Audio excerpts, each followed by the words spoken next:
Slash through their hope with the pain of cursed memories. Fill this battlefield with darkness as a sign of what's to come! My break ride! Star Vader, Chaos Breaker Dragon!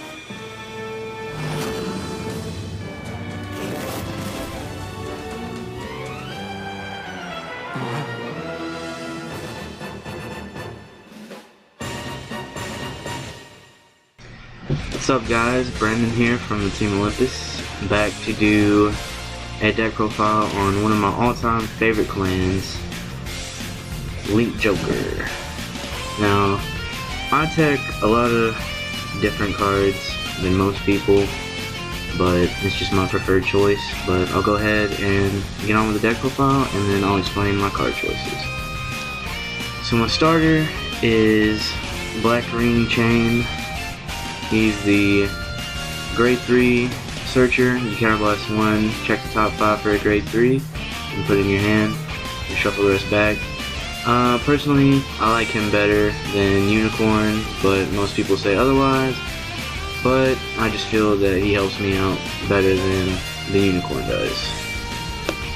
And then the grade 3 lineup, start off with 3 Star Vader Infinite Zero Dragons. They're the break ride at limit break, and then when they attack the Vanguard they get +2, and they're an 11k base. So 3 of those. And then 4 of the boss card, my favorite Link Joker card, Star Vader Chaos Breaker Dragon. Now his limit break is you can Soul Blast 1 when your opponent attempts to unlock a card, retire it, and draw. And then his regular ability outside of limit break is you counterblast 1, discard 1 card with Star Vader in its name, and then you can lock 1 of your opponent's cards. And he's 11k base too. Grade 2s, I play 2 Strike Star Vader Kryptons.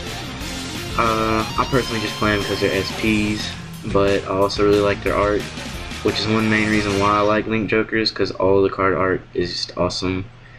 But, yeah. So 2 Star Vader Kryptons, just the 10k beaters. Next I play 3 Unrivaled Star Vader Radons. His ability is when he's on the rearguard circle and you have a Star Vader Vanguard, he gets +3, so he becomes a 12k. And yeah, so he's pretty good. So 3 of him. I would run 4, but there's not really much room left in my deck to do much changes, and I've been playtesting this a lot and I really like how it's doing. So next I run 3 Star Vader Mobius Breath Dragons. I only run 3, that way I can have a better chance of drawing into it so I can ride it as my grade 2 Vanguard. Other than that, I would probably only play 2. But his ability is when he's on Vanguard and his attack hits, then you can lock 1 of your opponent's rear guards. So I guess it's early lock pressure, and it sometimes can bait guards from your opponent, so 3 of those, but it's not really good that late game scenario. So if I had a better option, I'd probably take him out, but 3 is good for now. And then lastly for my grade 2s, I play 3 Star Vader Colony Makers.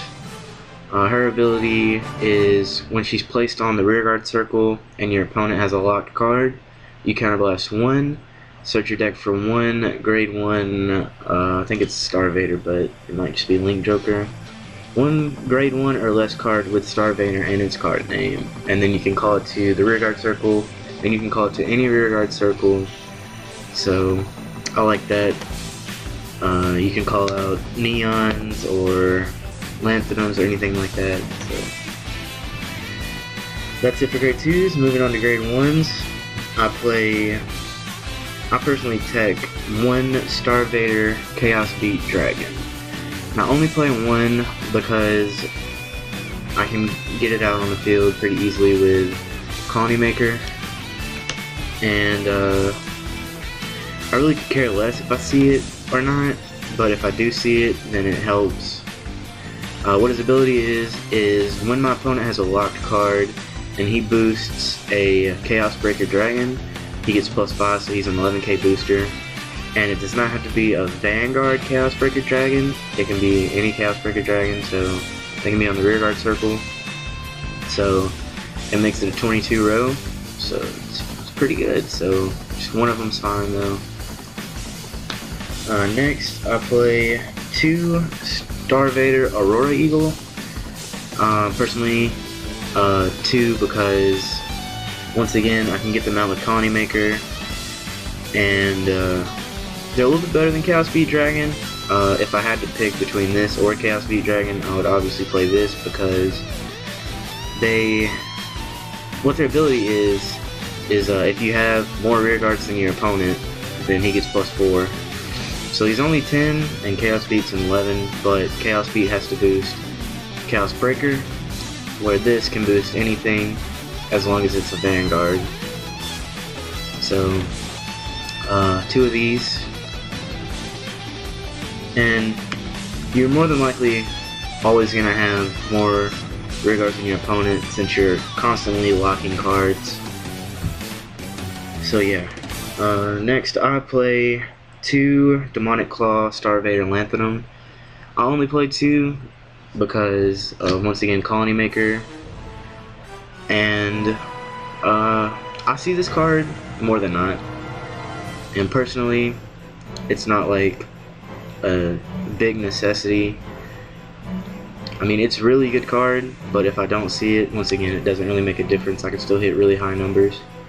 What his ability is every time a card is locked while he's on the field, he gets +2. So he can become a really high booster. But like I said, he has to be on the field when you lock it for him to get the plus. So if he's not on the field when you break ride, then that's a pretty bad thing, I guess. But yeah, so just 2 of him.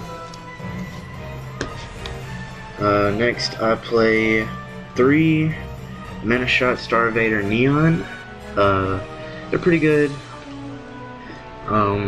Late game, if I don't really have a Radon or a Krypton in my hand and I call Colony Maker, then I can counterblast 1 if my opponent has a locked card, call Neon, and get a 10k beater on the field, because his effect is if I have a Star Vader Vanguard, then he gets +3, so he's just like Radon, except he's a grade 1 and it becomes 10, not a 12.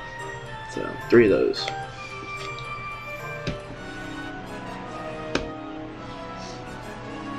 Next I play 3 Barrier Star Vader Prometheum.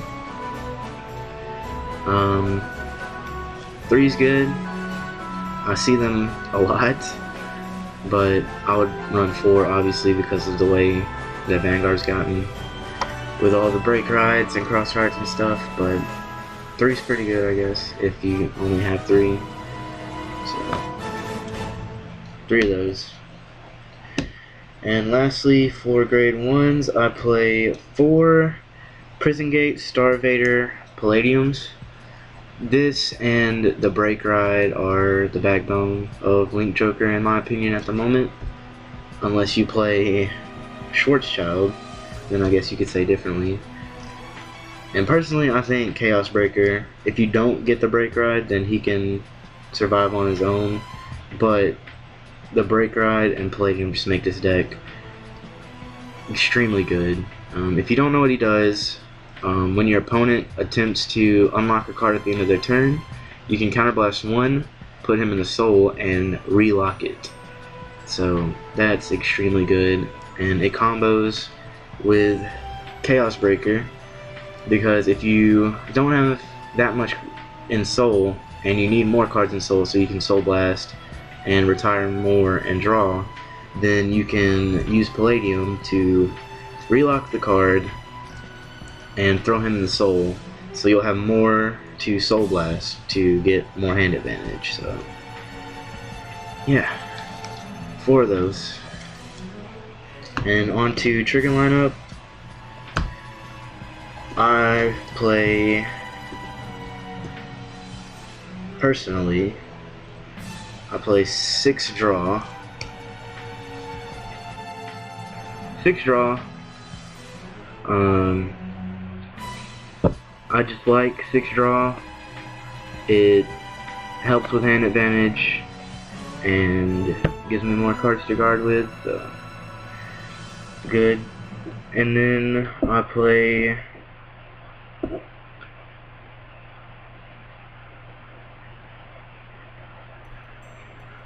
six crit. So 6 draw, 6 crit. Really good for Chaos Breaker in my opinion, but it's your playstyle. And then obviously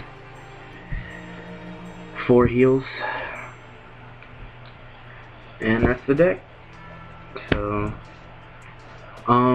when Glendios comes out, I'll probably play 1 of him. I personally just like the Chaos Breaker deck. It fits my playstyle.